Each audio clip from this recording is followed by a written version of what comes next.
गेजेराव सुफुं फैलांदां बिखा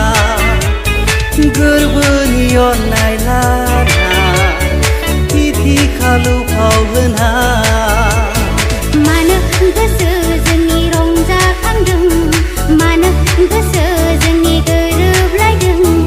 बुंनाय रजे फागुना जोंखौ खावलायदों जौमोना जोंखौ थिनदों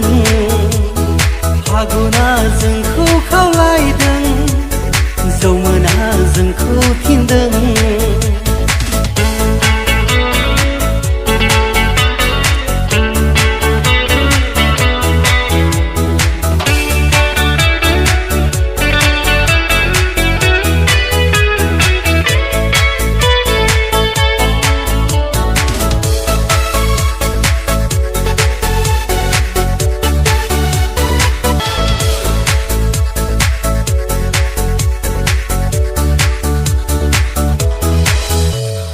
गोसो आंनि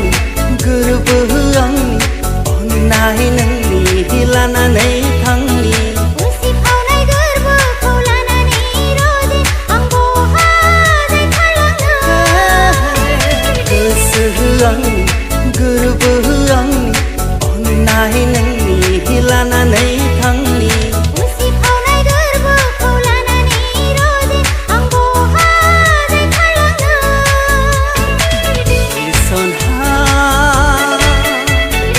आंनि बिखा गेजेराव सुफुं फैलांदां बिखा गोरबोनि अननाय लाना तिथि खालु फाव होना हे सुफुं फैलांदां